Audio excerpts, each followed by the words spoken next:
Estamos conectados, pero ¿qué tan cerca estamos unos de otros?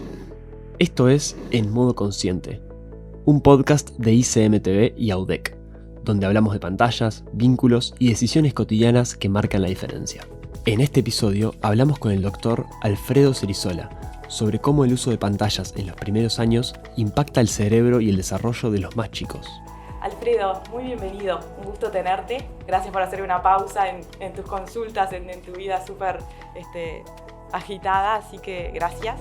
Alfredo Cerizola es médico pediatra y neuropediatra, además de ser profesor grado 4 en la Facultad de Medicina de la UDELAR.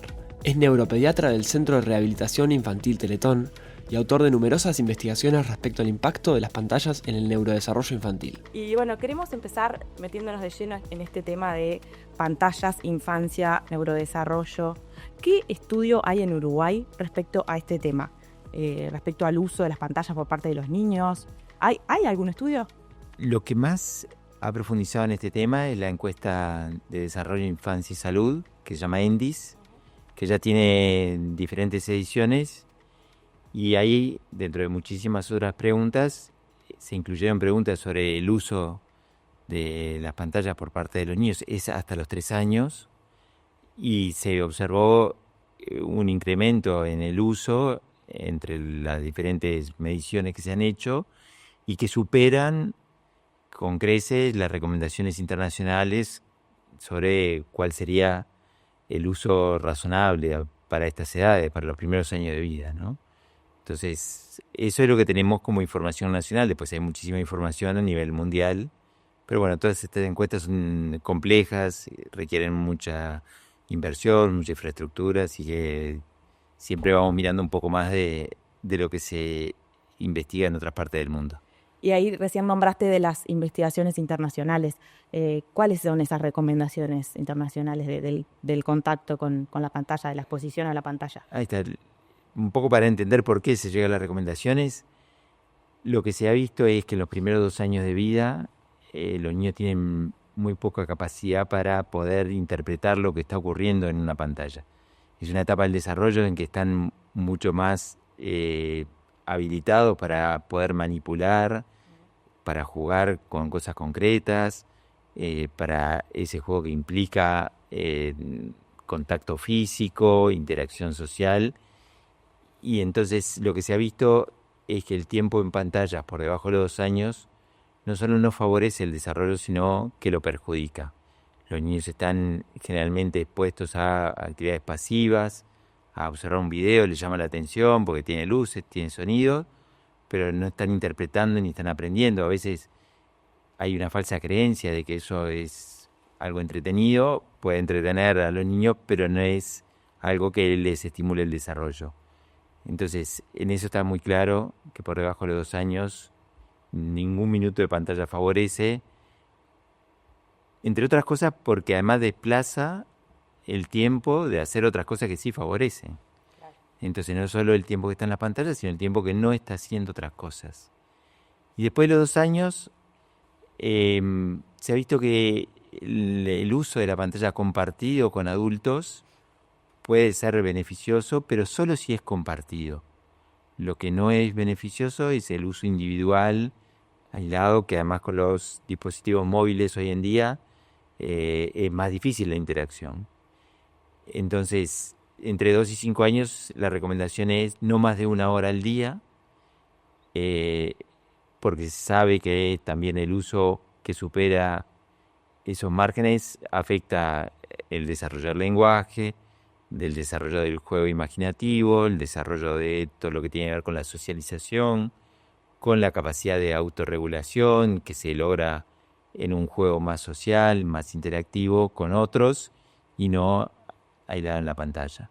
¿Y por qué es tan importante diferenciar la relación con las pantallas según la etapa, según la edad del niño o del adolescente? ¿Qué pasa en el cerebro en esos primeros años de vida? Contanos un poco ahí. Claro. ¿Por qué es tan rico, ¿no? Cuidar esa etapa? En esos primeros 2 años el niño está habilitado para entender lo que ocurre en el mundo normal, real, tridimensional. Sí.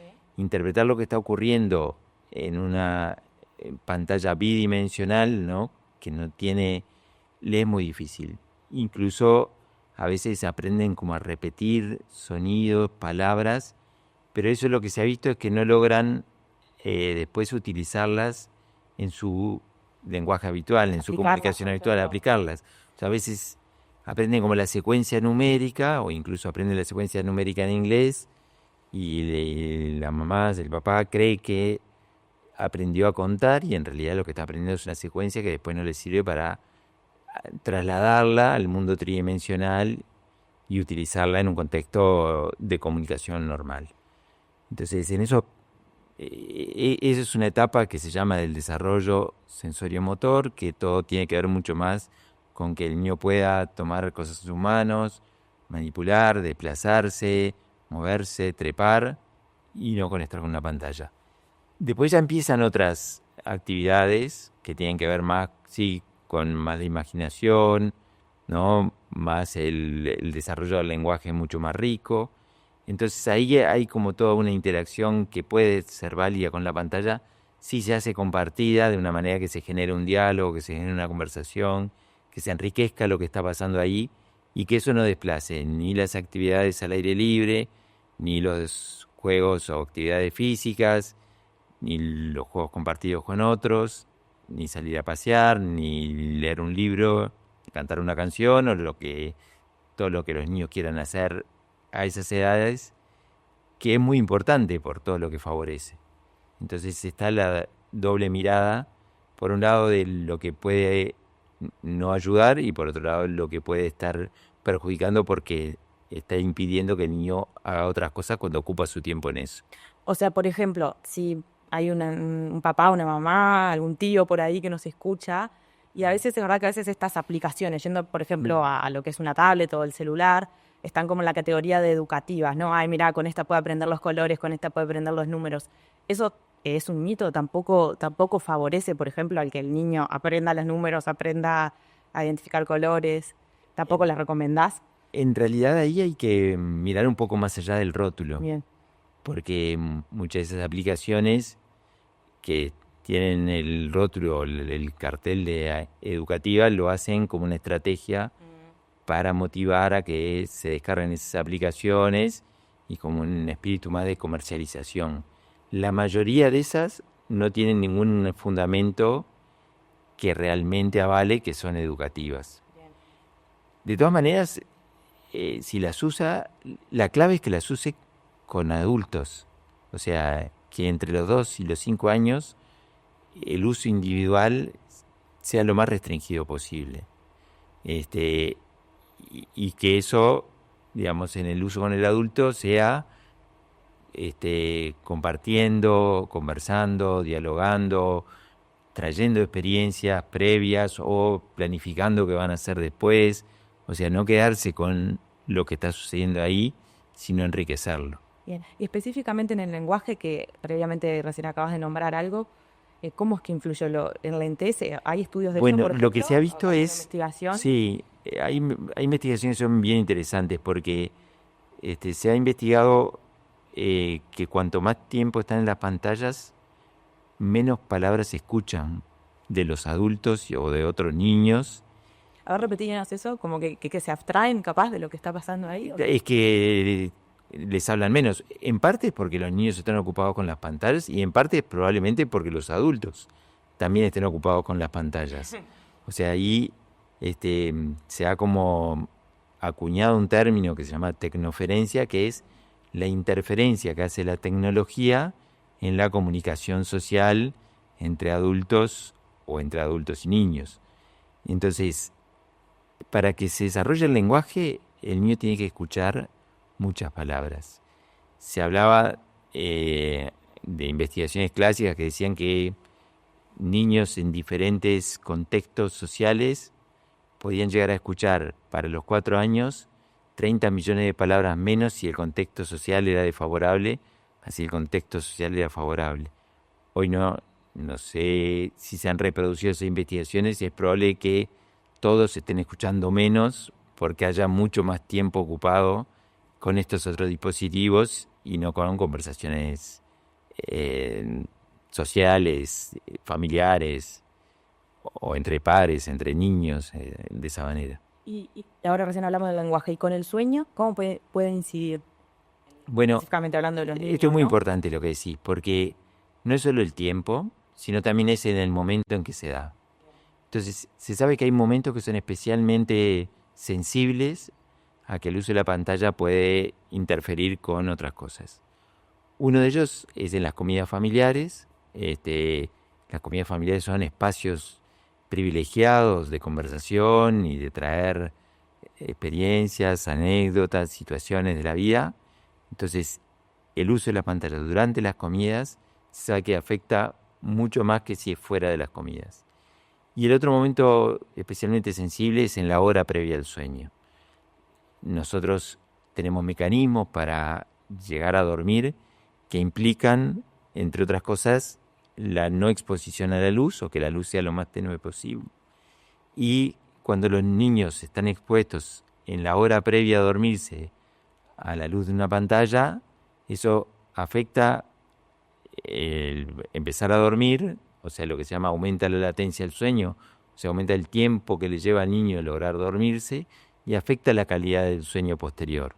Implica más despertares, sueño menos profundo, bueno, menos tiempo de sueño si le lleva más tiempo a dormirse, y el sueño, que muchas veces lo pensamos como una etapa del día poco útil, en realidad es fundamental. Es una etapa del día que el organismo está reseteando mecanismos neurológicos y biológicos en general, y que la falta de sueño o las alteraciones de sueño se sabe que impactan directamente en el aprendizaje del día siguiente, en los comportamientos, en el estado de humor, en el ánimo, o sea, afecta muchísimo. Entonces, esos dos espacios uno debería protegerlos especialmente de esto. Y lo otro, por supuesto, es que el niño mantenga sus actividades. Saber si las pantallas están interfiriendo es eso, ¿no? Si el niño durante el día está activo, está anímicamente predispuesto a hacer cosas, a salir a jugar, a hacer deportes, a compartir con los amigos, mucho más allá de lo que puede ser el mundo virtual. ¿Vos lo ves en tus consultas cotidianas mucho más que antes, esto de que acceden a dispositivos? Sí, por supuesto. Más allá de las investigaciones que nos contaste hoy, digo. No, esto es un motivo muchas veces, o sea, lo hemos incluido dentro del tema de conversación en la consulta. O sea, cuando nosotros en la consulta preguntamos por cómo va el desarrollo, cómo va esa adquisición de las diferentes conductas, ¿no? Que implican todas conductas desde la motricidad general, la motricidad fina, las conductas del lenguaje social, el juego, la capacidad para autorregularse, para calmarse, para frustrarse, todo eso que implica el desarrollo. Hemos incorporado en eso si está expuesto a pantalla, cuánto tiempo y en qué contexto. Y la verdad es que se ve, obviamente, muchos de los niños que acuden a la consulta neuropediátrica lo hacen porque tienen alguna dificultad, pero lo otro que vemos es que cuando hay un uso excesivo de las pantallas, el explicar esto a las familias y que puedan de alguna manera regular eso, rápidamente se observan cambios en el niño. Hay familias que lo logran hacer de un modo más brusco, al punto de decir, si esto nos favorece, lo suprimimos. Hay otras que les cuesta más, pero en la medida en que cambian las estrategias, se notan rápidamente cambios en la trayectoria de desarrollo de esos niños. Y ahora recién hablaba de esto, ¿no? De escenas cotidianas, y me venía a la mente la clásica, ¿no? La tele de fondo, mientras la merienda, mientras la cena, o hay gente que llega y enseguida prende la tele, ¿no? En su casa. Sí. Y eso tampoco recomendable, influye negativamente, Bueno, por eso, ejemplo, en el desarrollo de los eso niños. también está muy estudiado, eso que tú decías. Porque la televisión de fondo lo que está haciendo también es distraer la atención del relacionamiento social. Entonces lo que se sabe es que primero, la televisión de fondo en general está puesta más para programas para adultos que programas para niños. Y que si está sucediendo eso, hay menos conversaciones, hay menos interacciones.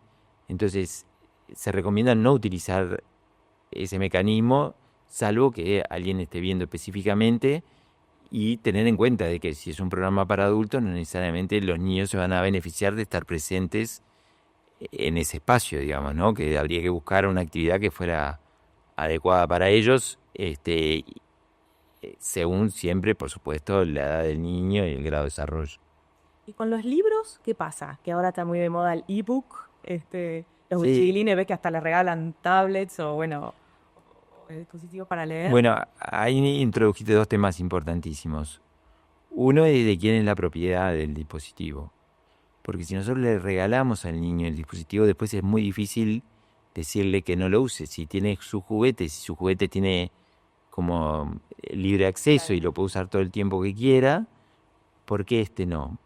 Entonces, si hay algo que se recomienda es no regalárselo, o sea, es que la propiedad siga siendo de los adultos. O sea, que es el primer paso, el primer consejo que damos. El primer consejo ¿Das? es, no es necesario que sean los dueños de una tablet, de un teléfono, hasta la adolescencia, y ahí habrá que definir cada familia cuál es el momento que lo consideran. Y lo otro es, hay diferentes tipos de libros electrónicos. Hay unos libros electrónicos que son muy básicos, que son prácticamente como un libro de texto. Hay otros que tienen más sonido, más luces, más imágenes que pueden ir cambiando rápidamente. Y lo otro que tiene el ebook es que la dinámica de el pasar la hoja, el ir para atrás varias hojas juntas y volver para adelante, esos libros para niños chicos que ocultan imágenes y que tienen que manipularlas y que tienen diferentes texturas, no lo tenés con el libro electrónico. Igual, más allá de todo eso, hay muchas investigaciones porque nosotros creemos que leer en un libro es agarrar el libro, o puede creerse que es la lectura directa y textual del relato del cuento. Y todas las familias, cuando leen un libro, hacen mucho más que eso, ¿no? Hacen una interacción, le preguntan al niño, el niño señala, muestra, comenta, dice. Hasta inventás una parte capaz. Inventás, traes a colación experiencias previas. Mirá, sí, un auto de estas características, ¿no? Un auto rojo como el auto del tío Juan, ¿no? Y entonces ampliás todo lo que es el lenguaje, la historia. Mirá, y acá fueron a la playa, como fuimos, ¿no? Ahora en verano. Y entonces traes experiencias previas, traes historias familiares. Entonces estás haciendo mucho más. Cuando se hace con libros electrónicos hay que tener presente eso para no disminuir esto que se llama la lectura dialógica, que es al mismo tiempo que se lee, se trae una cantidad de elementos a la lectura que en parte son a propósito del tema de lectura, pero que tienen mucho más que ver con la vida propia de cada niño, de cada familia. Con la historia, incluso. Con la historia, sí. ¿Qué le dirías a esos papás que a veces dicen, bueno, no, se lo quiero dar porque tengo miedo que quizás después no lo aprenda? Esto que vos a veces en otras charlas has dicho, como ese miedo a llegar tarde, que va a llegar tarde. Claro, porque además... ¿Qué hay de verdad en eso? ¿Cuánto hay de verdad en eso? Muchas veces escuchamos, no, él le cuesta mucho hablar, le cuesta mucho jugar, pero con el teléfono, la tablet, es una luz, rapidísimo. Son muy intuitivos estos dispositivos, están pensados para que sea así, están pensados, no son casualmente así, y no hay manera de que si lo empiezan a usar después, cuando lo empiecen a usar, no se pongan a tiro, pero inmediatamente con el resto. Entonces, eso es como un temor realmente que no es racional, porque los niños lo aprenden inmediatamente. Quiero solamente diferenciar lo que es esto que estamos hablando, que es el uso en los primeros años, de lo que puede ser después utilizaciones pedagógicas de dispositivos. Claro, porque en definitiva hay que entender que los dispositivos son instrumentos que pueden tener herramientas, múltiples usos. Entonces depende de cuál sea el uso que le estamos dando, cuál va a ser el resultado que vamos a obtener, ¿no? Entonces los usos pedagógicos en la clase con objetivos claros dentro de un proyecto educativo, y que además, eso sí, estén diseñados especialmente y con evidencia de resultados positivos, esos son válidos. O sea, no hay problema, por ejemplo, que en educación inicial, no sé, de un jardín, un colegio, si tienen, no sé, quizás 20 minutos por semana de una propuesta que sea tecnológica. Sí, yo Eso inicial no lo problema. sé. Inicial no estoy tan seguro de que sea necesario. Bien, ¿lo recomendarías que de 5 para arriba? Sí, yo me iría a la escuela. Primaria. Sí. Porque lo que se ha visto en los preescolares es que habilidades que aprenden les cuesta mucho trasladarlas a la vida diaria. Entonces, incluso hay muchas aplicaciones que están destinadas a intentar mejorar la capacidad atencional, ¿no? Lo que se llaman las funciones ejecutivas, que es la capacidad como para resolver problemas y encontrar caminos alternativos de solución. A veces se ve que mejoran incluso en pruebas que miden eso, pero después cuando se le pregunta al entorno si notan alguna diferencia, no notan diferencia. Entonces yo en educación inicial creo que hay que ser bastante más cauteloso todavía.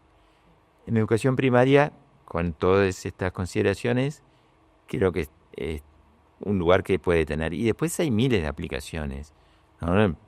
Yo trabajo en el Centro Teletón y hay todo un equipo de gente trabajando en cómo las aplicaciones pueden ayudar a comunicarse a niños, niñas que no acceden al lenguaje verbal por diferentes problemas neurológicos, ¿no? Entonces, cómo esos mecanismos que se llaman, o esos dispositivos de comunicación aumentativa y alternativa le permiten a un niño que no accede a su lenguaje verbal a lograr comunicación a través de la mirada, a través del señalamiento. Incluso hay dispositivos que son emisores de voz. Entonces, en esos contextos es indiscutible los beneficios. ¿Ah? Pero bueno, cada cosa hay que pensarla según cómo la estemos usando. Perfecto, clarísimo. Ya la fuiste contando durante toda la nota, pero terminemos con un resumen de las cosas que sí recetás, sobre todo de los 0 a 5 años. Bueno, ahí es fundamental eso, ¿no? Uno tiene que decir, un niño de 0 a 5 años tiene que tener una madre y un padre disponibles en tiempo, pero también afectivamente para poder estar con ellos. Y si la mamá y el papá no pueden estar, tiene que haber un adulto que sea un referente afectivo para el niño, que genere todo lo que tiene que ver con su entorno social, ¿no? Y tiene que haber tiempo para jugar, tiempo para leer libros, tiempo para salir a pasear, ¿no? Tiempo para también hasta él mismo aburrirse y ver a ver qué puede hacer, ¿no? Para generar imaginación, tener tiempo de conversaciones espontáneas y por encima de los 2 años puede haber un tiempo para mirar una película adecuada a la edad juntos y después comentarlas, traerla, ¿no? En la mesa familiar, del personaje tal y del personaje cual y cómo se sintió, porque existen, como decíamos, ¿no? Usos compartidos que pueden ser beneficiosos. Una videollamada, se me ocurre en familiar. Las videollamadas, eso sí, se puede. por supuesto. Bien. Los muy chiquitos no entienden qué es lo que está pasando. No identifican capaz. Por debajo de los 2 años, claro, o no entienden por qué está ahí y no está acá con ellos. Claro. ¿No? O sea, también tenemos que entender eso de que hay un momento en que son capaces de entender que no va a aparecer, por estar ahí no va a aparecer físicamente. Pero se plantea que después de los 2 años, esas instancias sí son muy válidas. Bien. Y sobre todo, además de todo eso, tiempo para ¿no? actividades físicas y un tiempo para dormir adecuado. Qué bien. Alfredo, un placer enorme escucharte. Gracias. Esperamos encontrarnos otra vez. Un placer para mí también. Muchas gracias. A vos.